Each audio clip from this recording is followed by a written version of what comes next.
It was a quiet night on August 2nd, 1995. 22-year-old Carl Eden was alone in his small railway workshop, tending to his duties under the dim glow of fluorescent lights. Outside, the tracks stretched endlessly into the darkness, the silence only broken by the distant hum of a passing train. He had no idea that a monster was about to step into his world, one wearing the face of a co-worker. When Douglas Gary Vinter walked in, nothing seemed unusual. The two men worked for the same rail company, both assigned to the graveyard shift. But within moments, the air inside that tiny workshop thickened with tension. Something was said. Something that triggered a storm of uncontrollable rage. What happened next would not just end a young man's life. It would set off a chain of events so horrifying that even hardened detectives struggled to comprehend the depths of brutality. This is the chilling, true story of a man whose insatiable thirst for violence turned him into one of Britain's most dangerous killers. A man who would not stop, no matter how many times the system tried to contain him. A man whose name would become synonymous with terror. Stay with us as we unravel the shocking case of Gary Vinter, the killer who should have never walked free. Before we go on, please take a second to like, subscribe, and letting us know in the comments what country you're watching this from. It is our mission to bring you the best crime stories from the countries of our viewers. Now, let's get back to the video. 22-year-old Carl Eden worked the graveyard shift repairing commuter trains for a rail company in northern England. During his shifts, he worked alone in a small workshop alongside the quiet rail tracks near the Grangetown train depot.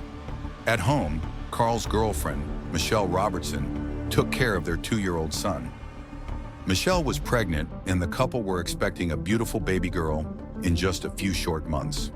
As Carl worked alone in his workshop in the late hours of August 2nd, 1995, a co-worker, Douglas Gary Vinter, stopped by for a visit. Gary Vinter worked for the same rail company. Also on the graveyard shift, Vinter worked as signal box operator a short distance down the tracks from Carl. His job was to change the direction of the tracks for each train that went by at the junction to ensure each train made it to its proper destination. The late hours were quiet that Wednesday night, however. With no trains due for a while, Vinter had time to walk down the tracks to chat with Carl in his small workshop. At 6'7", Gary Vinter was a massive man with shoulders so wide, one might think he would need to turn sideways to get through a door. He was well known as a barroom brawler with a short temper, and his immense size gave him an advantage. It's not known what the topic of conversation was that warm August night between Carl and Vinter, but something that was said set Vinter off. Something lit a fuse inside his brain that could only be put out one way, with death. Vinter later told police that Carl had provoked him and came at him with a knife, but he was no match for Vinter's muscle. Vinter overpowered his co-worker, took the knife from him, and stabbed him repeatedly. When the knife hit bone and broke, Vinter looked through drawers in the workshop, found another knife, and continued his bloody rampage. By the time he was finished, Carl Eden had been stabbed 37 times. Every one of his internal organs had been punctured. With the knife still sticking in Eden's lifeless body, Vinter left the workshop, walked back to his signal box, and made sure the tracks were positioned correctly for the next several trains. He then drove to a nearby police station to report that he'd killed a man. Gary Vinter drew the arresting officer a map so they could find the tiny workshop and told police that they should inform his employer that the signal box was unattended. He was concerned that trains may crash in his absence if the tracks weren't changed for each train. Although he admitted that he had killed Eden, he refused to admit that it was murder. Vinter claimed that Eden had ridiculed him and provoked him. The only crime he was willing to admit to was manslaughter. 2 months after Carl Eden's death, his partner Michelle gave birth to their daughter. She named her Carla in memory of Carl. Despite his claim of manslaughter, Vinter was charged with murder. The prosecution told the court that an assault where someone breaks a knife while stabbing someone, then seeks out another knife to continue the killing, does not fall under the definition of manslaughter. It was cold-blooded murder. Gary Vinter. By the way, here is an image of this killer looked like. The court agreed, and in May 1996, Gary Vinter was found guilty and sentenced to life in prison. But in many countries, unfortunately, life does not necessarily mean life. Vinter's sentence was eventually reduced to 12 years. In the end, he served less than 10 years. During his years in prison, Gary Vinter was a model prisoner. He didn't cause trouble and spent most of his time working out in the prison gym. What prison employees didn't know was that Vinter had access to anabolic steroids, even behind bars. He became obsessed with building his already massive body into a muscle-bound killing machine. From 2003 until his release in 2006, Vinter was allowed periodic home visits. It was a program for prisoners that were in their final years of incarceration and had exhibited good behavior. Vinter was allowed outside of the prison walls for short periods of time, usually 72 hours. During his years in prison, he began communicating with Ann White, a mother of 4 in her late 30s. Over time, their letters and her visits to the prison grew into a romantic relationship. During Vinter's home visits, he spent most of his time with Ann, and they eventually married in July 2006, just after his release from prison. Ann's friends and family were less than happy about her new relationship with the convicted killer. Ann was a grown woman, however, and there wasn't much they were able to say or do to stop her. Vinter had been out of prison for less than 6 months before he was in trouble again. On the evening of New Year's Eve 2006, he was out celebrating at the Miners Arms pub near his home when a fight broke out between Vinter and 3 other men. In the fray, Vinter was hit in the back of the head with a pint glass, and he flew into a steroid and alcohol-fueled rage. As the fight made its way onto the sidewalk, security cameras captured Vinter beating 40-year-old Jeffrey Ewart to the ground. There were no major injuries to anyone involved, but the attack was enough to send Vinter back to prison. Again, Vinter was on his best behavior. He was a model prisoner and spent his time working out in the gym. In December 2007, Vinter was released from prison for the second time, just in time for Christmas. By late January, Ann White had been living with him for only a month, but knew she had made a mistake by marrying Gary Vinter. She confided to her close friends that she was unhappy in her marriage, but was afraid to leave Vinter because of his obvious anger issues. Every text message she received, no matter who it was from, threw him into a jealous rage.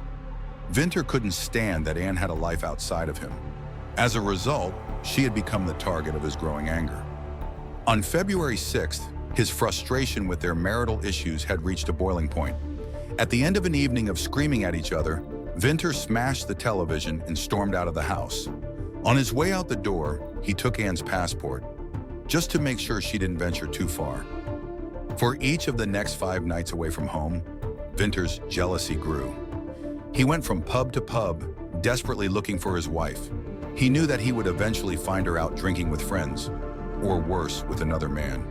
On February 11th, 38-year-old Vinter, with his 2 younger friends, found Ann at the Miners Arms, the same pub where he had the brawl that sent him back to prison.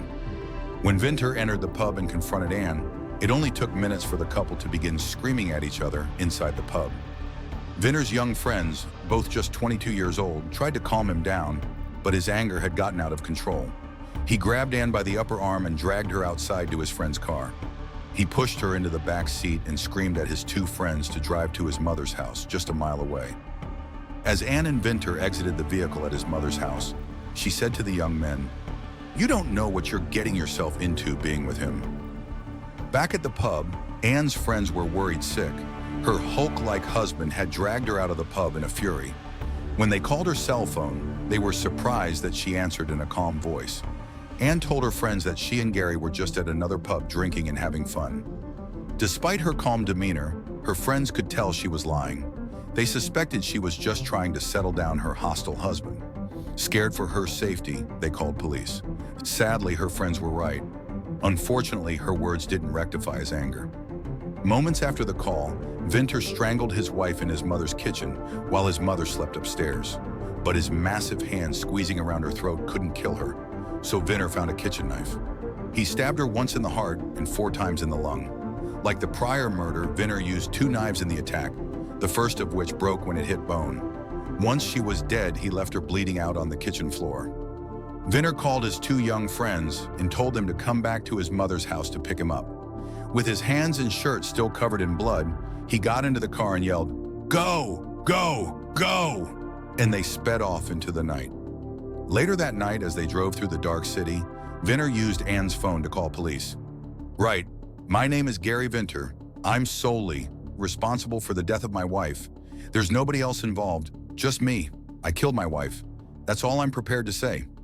When police finally caught up with Vinter at 2 a.m., despite his admission of the murder, it took several officers with batons to control the massive man. Once he was subdued, Vinter said, "I'm a convicted murderer. Nobody's going to. Take a blind bit of notice of what I've got to say. I'll be pleading guilty at the earliest opportunity. I will not be running a trial." During his interrogation, Vinter gave no reason for the crime other than stating, "The reasons I did it?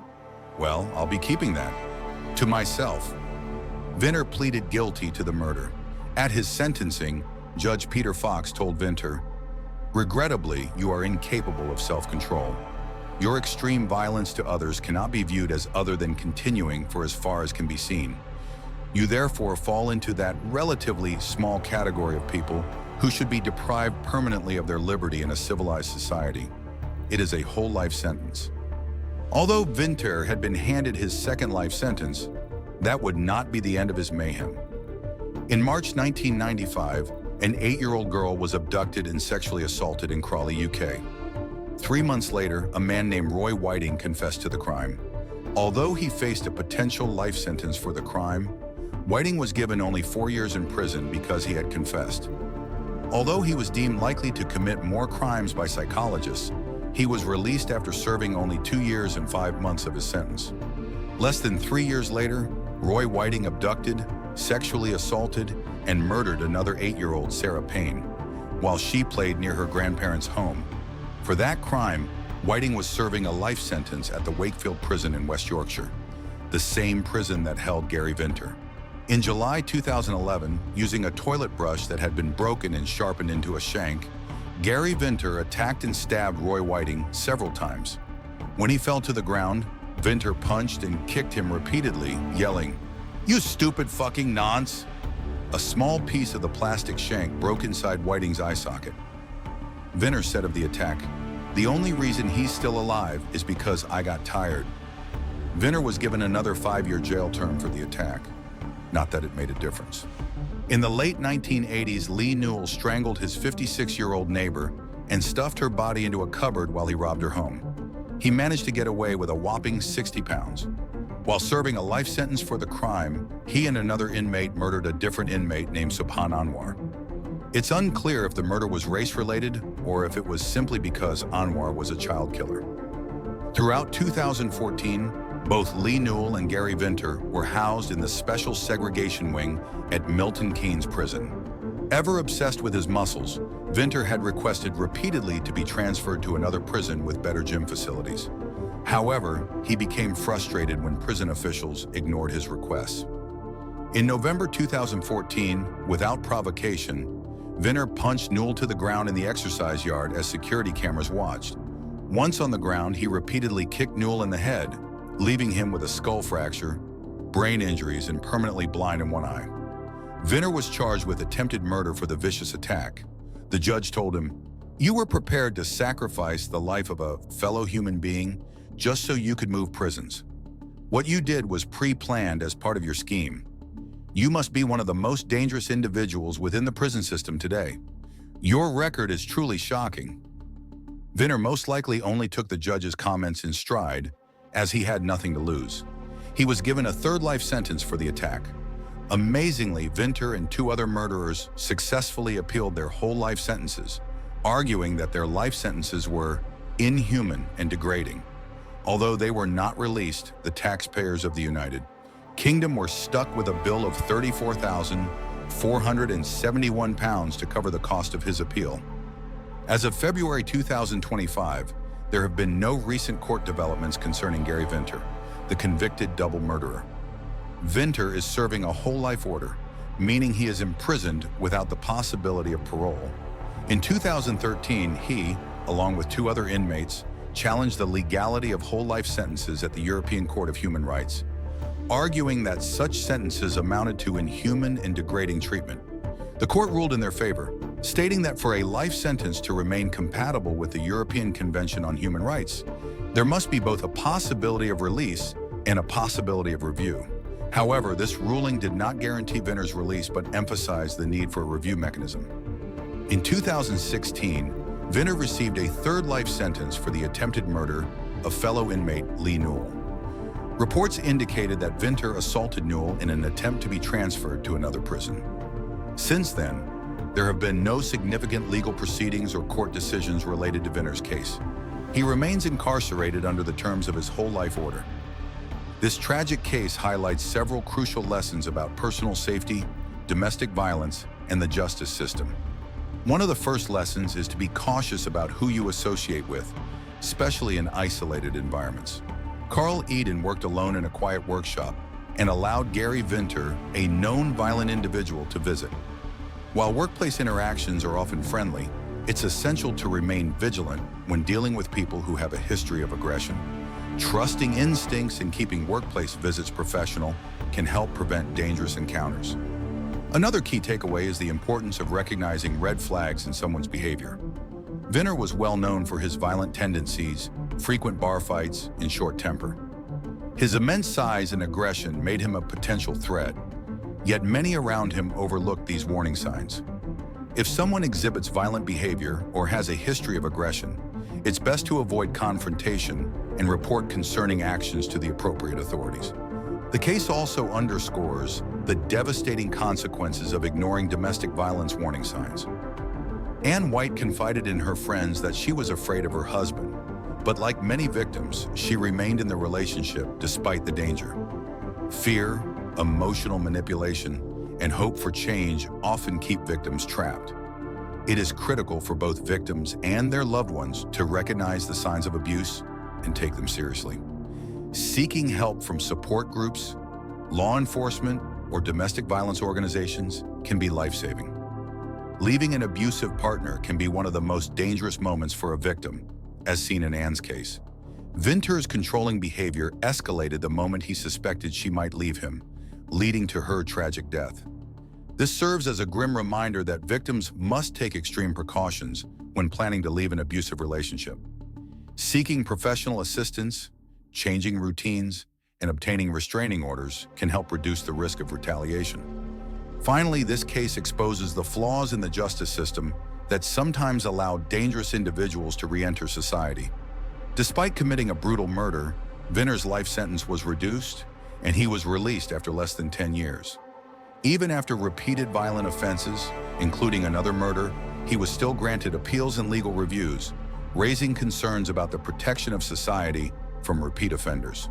This highlights the need for stricter sentencing for violent criminals and better monitoring of parolees to prevent further tragedies. In the end, this story is a chilling reminder that violence often escalates when warning signs are ignored. Whether it's in the workplace, personal relationships, or the justice system, recognizing threats and taking proactive measures can be the difference between life and death. Please take a second to like, subscribe, and letting us know in the comments what country you're watching this from. It is our mission to bring you the best crime stories from the countries of our viewers.